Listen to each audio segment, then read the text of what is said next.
ഹരേ രാമ രാമ രാമ ഹരേ ഹരേ, ഹരേ കൃഷ്ണ കൃഷ്ണ കൃഷ്ണ ഹരേ ഹരേ, ഹരേ രാമ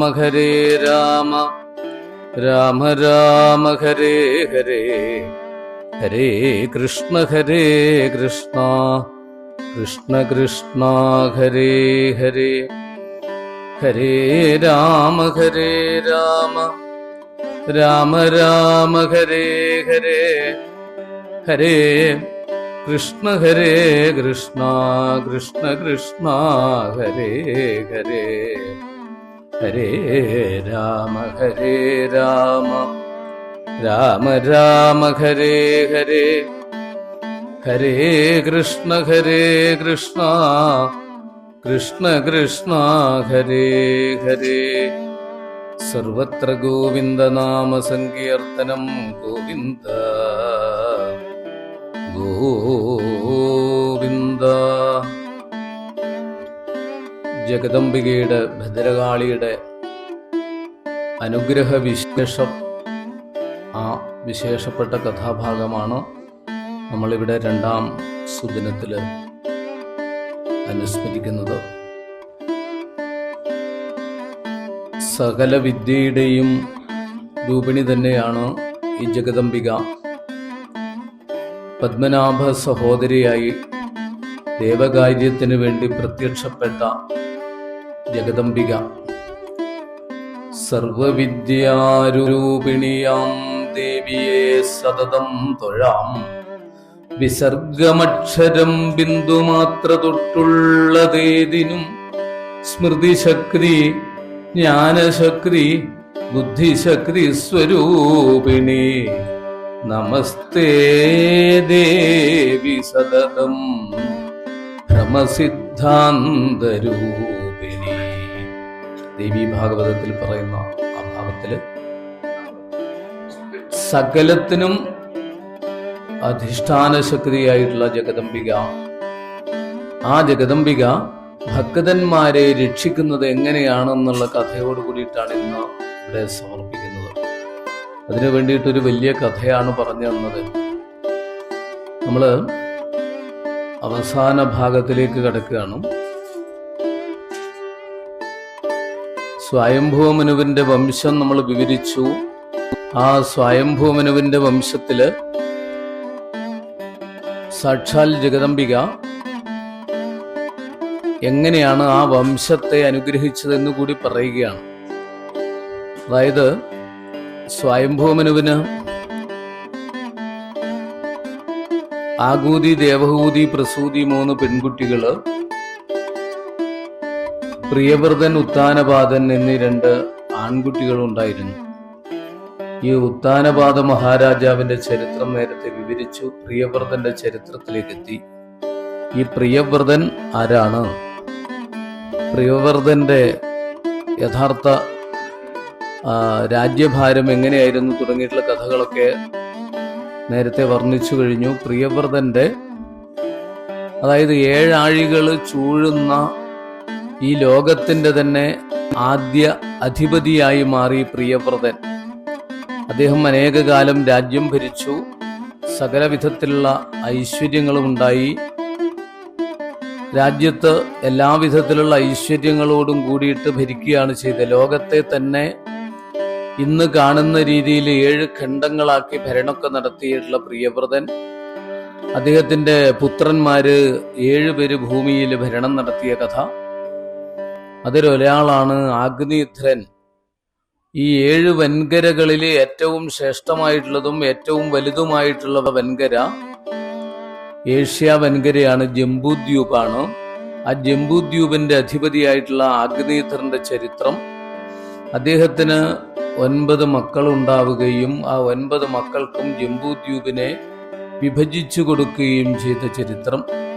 അങ്ങനെ വിഭജിച്ചു കൊടുത്തിട്ടാണ് ഈ ഏഷ്യ വൻകരയിൽ 9 വിശേഷപ്പെട്ട ഖണ്ഡങ്ങൾ ഉണ്ടായത്. 9 മക്കൾക്കും വിഭജിച്ചു കൊടുത്തത് കൊണ്ട് 9 ഖണ്ഡങ്ങൾ ഉണ്ടായി. അതാണ് നവഖണ്ഡങ്ങളിൽ അതിലൊന്നാണ് നമ്മുടെ പരമപവിത്രമായ ഭാരതഭൂമി. ഈ ഭാരതഭൂമി ആദ്യം ഭരണം നടത്തിയത് അജ്ജനും നാഭിയും കൂടിയാണെന്ന് പറയുന്നു. പിന്നീട് ഒരു ഭരതൻ ഭരണം നടത്തിയതോടുകൂടി ഭാരതം എന്ന പേര് വന്നു. ആ ഒരു ചരിത്രമാണ് പറയുന്നത് പ്രിയവ്രതന്റെ ചരിത്രത്തിലൂടെ.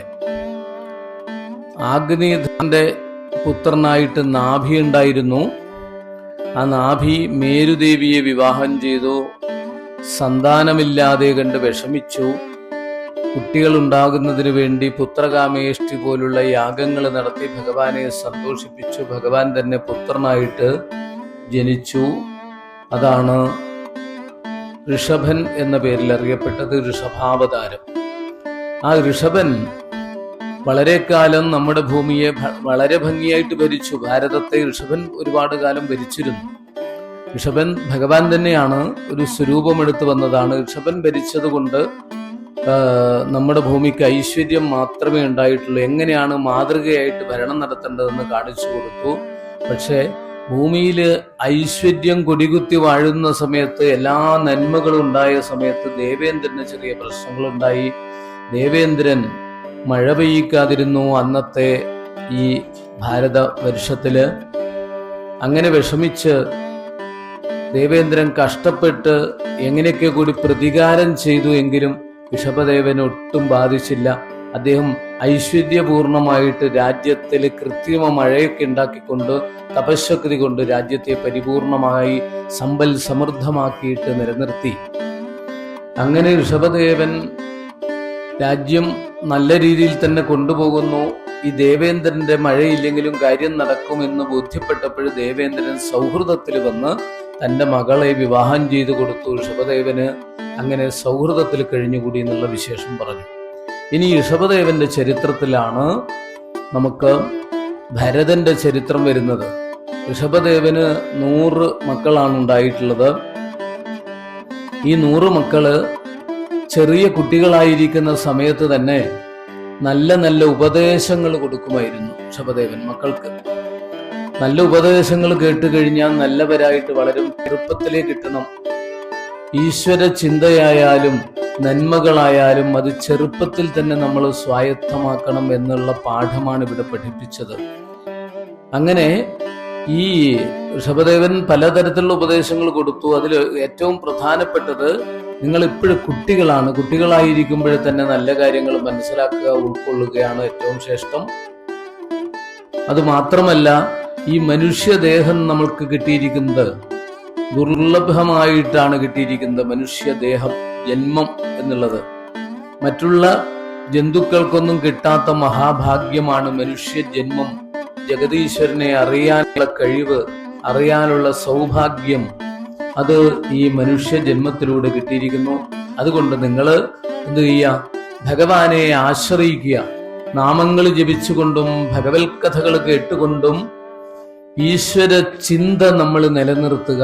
അത് മാത്രമാണ് ശാശ്വതമായിട്ടുണ്ടാവുക ഈ ലോകത്തിൽ. കുട്ടികളെ ചെറുപ്പത്തിൽ ഇതൊക്കെ ശീലിക്കണം എന്ന് കുട്ടികൾക്ക് അതിമനോഹരമായിട്ടുള്ള ഉപദേശമാണ് ഋഷഭദേവന്റെ ഉപദേശമായിട്ട് ഇവിടെ പറഞ്ഞിരിക്കുന്നത്. കാരണം നമ്മൾ ജീവിതം ക്ഷണികമാണ്. അങ്ങനെയുള്ള ഏത് സമയത്തും നഷ്ടപ്പെടുന്ന ഈ ജന്മത്തില് ഈശ്വരാരാധന ചെയ്തുകൊണ്ട് നന്മയോടുകൂടി ജീവിക്കുകയാണ് വേണ്ടത്. ഈശ്വരാഭിമുഖമായിട്ട് കുട്ടികളെ ചിന്തിപ്പിക്കാത്ത പിതാവ് പിതാവല്ല, മാതാവ് മാതാവല്ല, ബന്ധുക്കൾ ബന്ധുക്കളല്ല. ഈ ഗുരുക്കന്മാര് ലോകത്തിലുണ്ടെങ്കിൽ ഈശ്വരാഭിമുഖമാക്കി ചിന്തിപ്പിക്കാത്ത ഗുരുക്കന്മാര് ഗുരുക്കന്മാരല്ല. അതുകൊണ്ട് അതായത് ഭാര്യയെ ഈശ്വര ചിന്തയിലേക്ക് എത്തിക്കാത്ത ഭർത്താവ് ഭർത്താവല്ല, തിരിച്ചും ഭർത്താവിനെ ഈശ്വരപരമായിട്ട് ചിന്തിപ്പിക്കാത്ത പത്നി ഭാര്യ ഭാര്യയല്ല എന്നൊക്കെയുള്ള ഉപദേശങ്ങൾ കുട്ടികൾക്ക് നൽകി സജ്ജനങ്ങളുമായിട്ട് സംഘം ചെയ്യുക, സത്സംഗം ചെയ്യുക. അതാണ് മനുഷ്യനെ ഭക്തിയിലേക്ക് ഈശ്വരനിലേക്ക് നയിക്കാനുള്ള എളുപ്പമാർഗം എന്നിങ്ങനെ പലതും പലതും ഉപദേശിച്ചു പരമ ഭാഗവതോത്തമനായ ഋഷഭദേവൻ. അതുകൊണ്ടാണ് മക്കളൊക്കെ ഇത്തരത്തിൽ നല്ലവരായി മാറിയത്. ഇതിൽ 81 പേര് വേദങ്ങളൊക്കെ പഠിച്ചിട്ട് വേദജ്ഞന്മാരായി സഞ്ചരിച്ചു.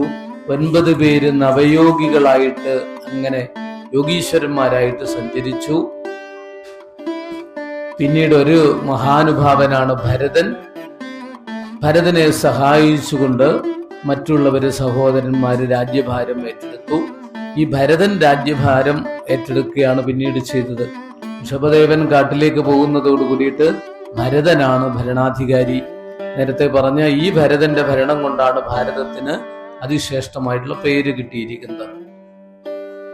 പിന്നെ ഭരതന്റെ രാജ്യഭാരം, ആ ഭരതന്റെ രാജ്യഭാരം വളരെ കേമമായിരുന്നു.